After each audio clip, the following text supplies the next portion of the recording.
Hello, my name is Colin Riddington, and this is the second in my series of videos about the little known WizHook function in Access. And today I'm going to tell you about one of its more useful features called TwipsFromFont. And it's a way of getting the height and the width of any text sample, no matter what font size or what font name you're using. And as an example here, I've got the capital letter A in 13 common Windows fonts, and as you can see, neither the height nor the width of each letter is the same, although they're the same point size, which is 72 points.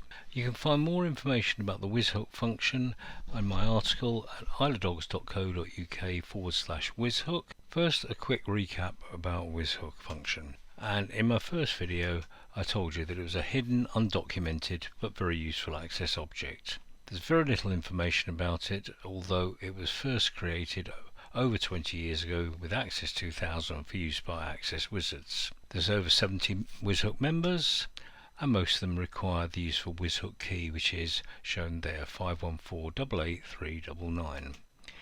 And then my reference guide is in the web page I've already mentioned, ilodogs.co.uk/WizHook, where you will find this example app. And I'm just going to go back into that briefly, although I showed it in detail in my first video in this series, just to look at the TwipsFromFont function. In this form here we have some sample text, which is Calibri 11 point, normal rather than bold, not italic, not underlined. We'll ignore these two features here for now. And when I click the test button, it will show you the size in terms of twips, which are 1440 twips per inch or 567 per centimetre, and that text there takes up 1740 twips, about an inch and a third, and 270 twips in height. If I now change that to 18 point and change the font, you will see that it's changing the size in there as well. I'll change it a little bit more to make it more dramatic here, change it to italic, change it to underlined, and if I click this again, you can see then obviously the width has increased and the height has increased. If we keep at that size and go to wide Latin, you'll notice it gets much more dense and also much wider. And so if we click on this again, much larger numbers for both of those here. Let's go to 36 point, and you will see now one of the problems here that you get with many text boxes is if you increase the font size or the number of characters, then you can actually find that not all the text fits within the text box, and that's something that the TwipsFromFont function can help you with. So again, we can click on this and we've got the width and height there. Let's have a look then at the code for the TwipsFromFont function. And we need to then define all of the different things that we've got in that form in terms of the options for the font, and then store those details there, and then we just use this particular function, WizHook TwipsFromFont, get the font name, its size, its weight, whether it's italic or not, whether it's underlined or not, and some other features here, which things I'm not actually using, the things that I said at the bottom of the form there. And so when we actually run the code, then it gets the WizHook key. It then says if this value here is true, then we then select a message box function to display that information, and if it fails, then you just say that there's a problem there and you get a different message box. Let's close that, and now let's do something useful with that. So there's two things then. First of all, as I said, TwipsFromFont determines the exact height and width in twips, 1440 twips per inch, of any sample text. Possible uses include making sure that text fits within a control, or making sure that control fits the text. Second item, I'm going to show you where we actually deal with the height of it rather than the width, and that's where I'm going to select, inverted commas, appear to select listbox items without actually clicking them using a mouse move event. And again, I've got a sample database for that. But let's look at the first example of that, where we're going to look at the width part of TwipsFromFont to fit text to a control in terms of its width. Very simple then. I've got a table with a text field here with deliberately very different lengths from one character up to a larger number of characters, and clearly fitting all of those into a text box could be difficult unless we go into multiple lines. In the first form then, I'm going to change the width of the control to fit the length, and when the form opens it automatically fits the width there to the first item in the text string. If I double click on this one here, you'll notice it increases this to the width of the second one. That one, it reduces it again. Increases, reduces, increases, increases further, and for this we need to actually look at it in maximize view here. Now probably if I was going to use this I would do it in a single form rather than in a continuous form, but you can see the idea of this. If I now just change this to that, you'll notice then it's now adapting again to whatever's in that text box there. Reduce that, double click,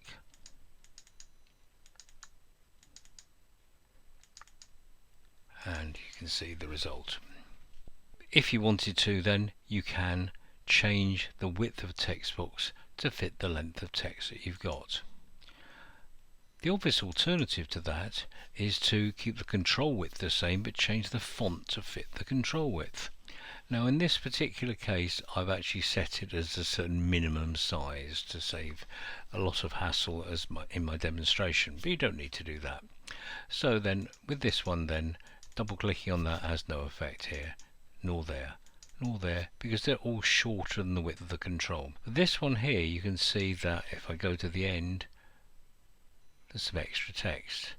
Let's double click on that, and now you see that it's shrunk the text so that it fits within that text box. It's left a little bit to spare from the way I've coded this. Click on that, it's gone back to where it was before. Click on this one, again it's shrunk it slightly so it makes sure it fits everything in there. But if you remember, that last bit of text in the 7th one here was much longer. Let's go to the end there. Lot longer there, deliberately, and double clicking on that and it becomes absolutely minute, so it all fits but you can't actually read it. So although this is a request that came from a user in a forum, it's not something I would personally choose to use unless all of the text was a similar length. Anyway, let's see how this works for each of those. So in form 1 then, when it loads, it runs a function called auto fit the text, where we're fitting the text the first record. Remember, form 1 was where we changed the width of the control to fit the text there. So coming back to this then, the auto fit function is in this module here, and this was actually written by an MVP called Hans Vogelaar, and very simple then. Okay, it then selects the width according to the length of the font. Let's go to back further. Get text length then, we're using the WizHook key. We're then using WizHook TwipsFromFont, and then we determine either the width or the height. Now we're not bothered about the height in this particular one, so we're looking at the width. So the text length is the length there in Twips of that text that's actually in the text box there. And then we go to auto fit text, and then we say that the length of the control needs to be that length there of the font, depending on the WizHook calculation.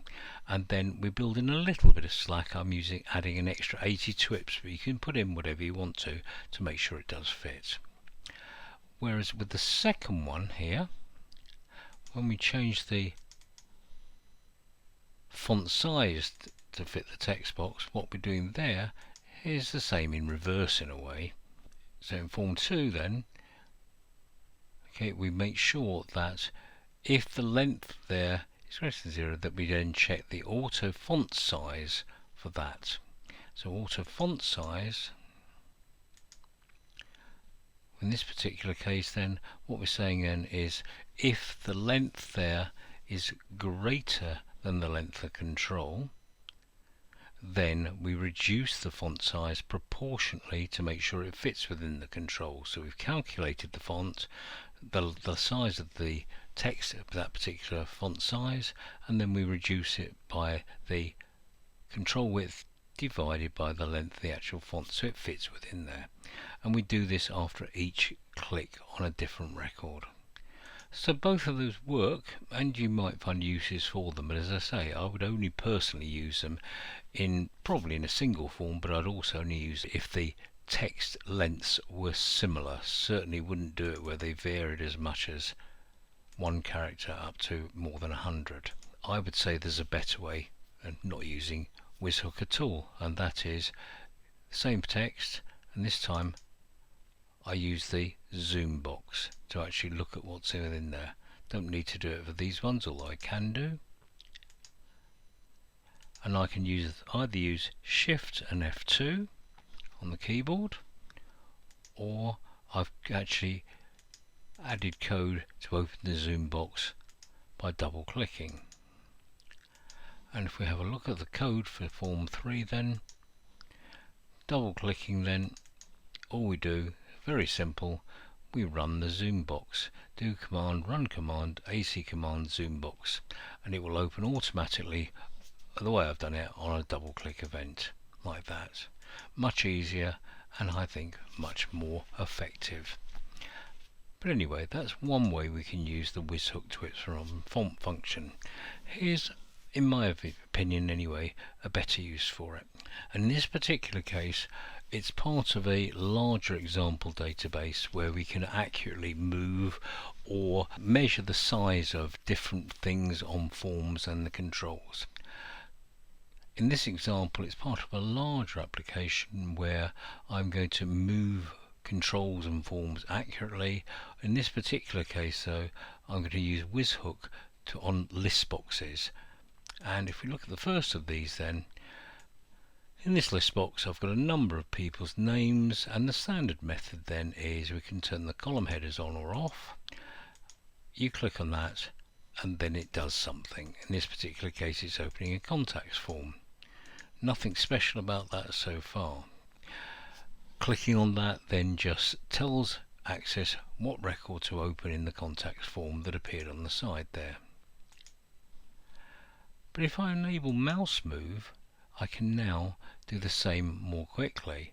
I can now scroll through this without actually clicking. Do it quickly or slowly, and no matter where I am, whether I'm moving or whether I'm stationary, it will select the record that is actually highlighted over here. Now it's only highlighted so I actually have an idea of what's going on.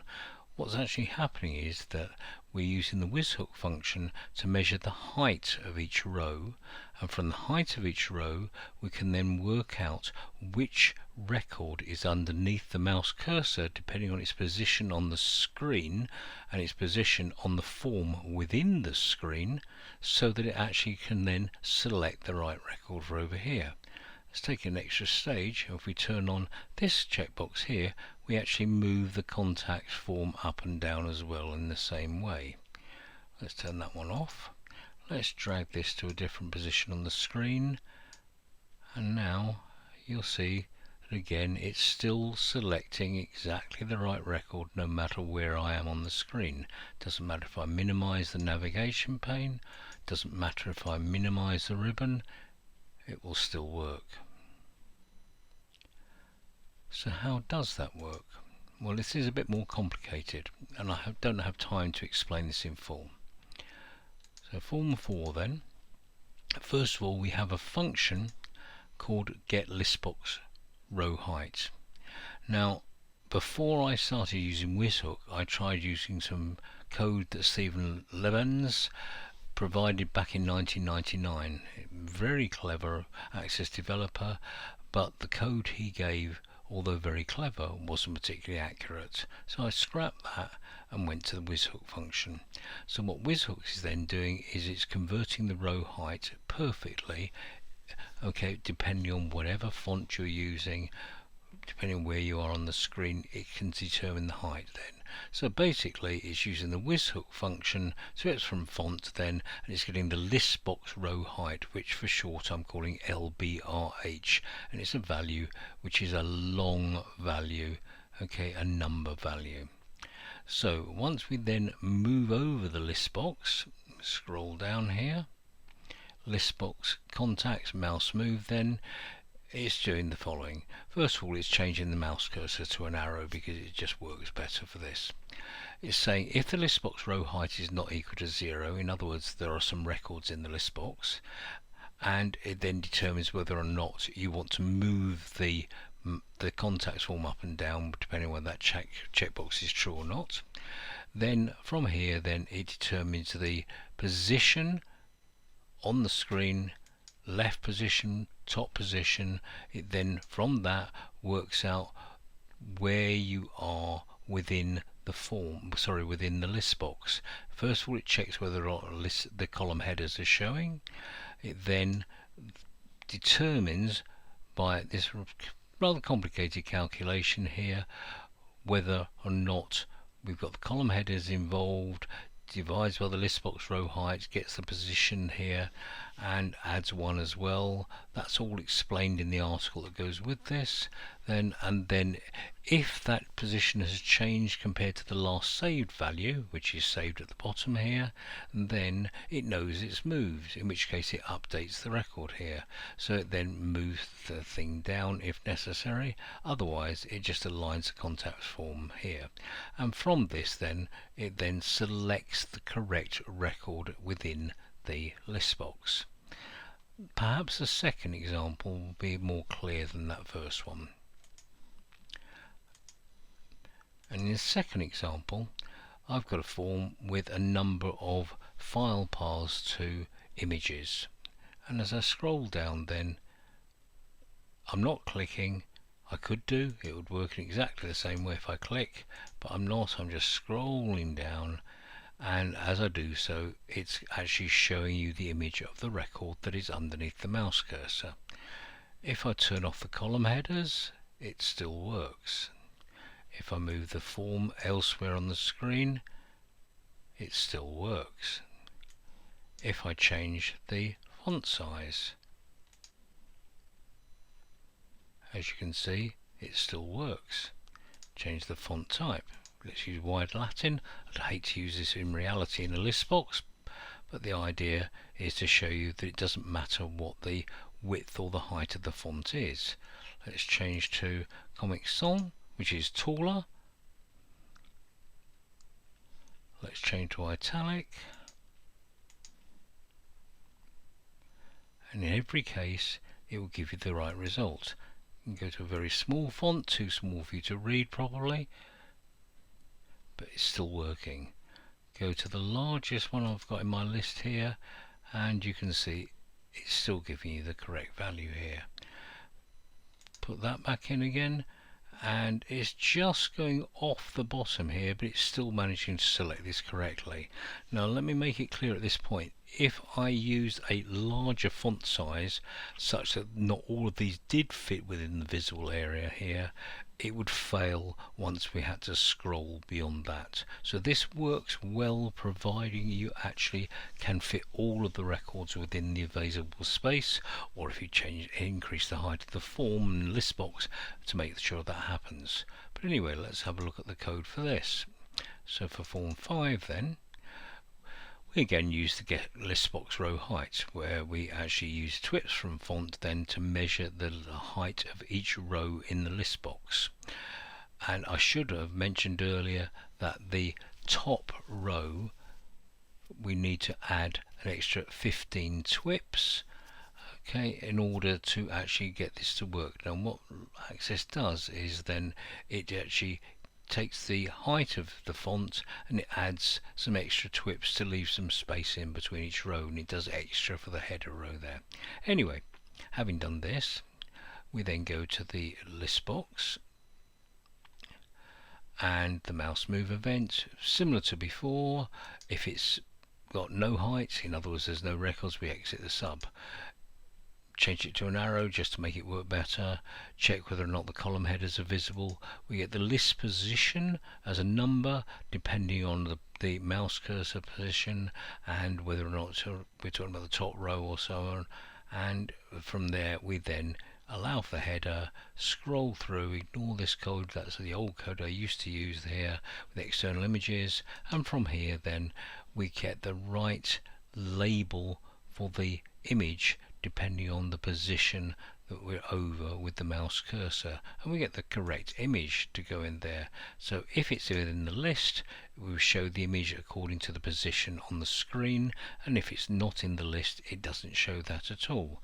And if we just come back again and show you that again, then as we move down it shows your record, as we move away it stops doing so. So this will work for any font, any size. Whether it's italic, it would work if it was bold. Whatever we do, it gives you the right value. Two different uses from the TwipsFromFont function, and I'm sure there's many other uses as well that you could come up with, but this gives you a basic idea. If I haven't fully explained it, please read my articles and read the notes within the code. Some linked articles, my WizHook article. More precisely, I've got an article for the autofit text item, and I've got another item for the move forms and controls. Thanks for watching. There'll be more videos to follow, including sort string array and something with a very peculiar name, DBCVB project. Others as well, but if you found it useful, please add a like, leave a comment, subscribe, and suggest topics for future videos in this series. Thanks again, see you soon.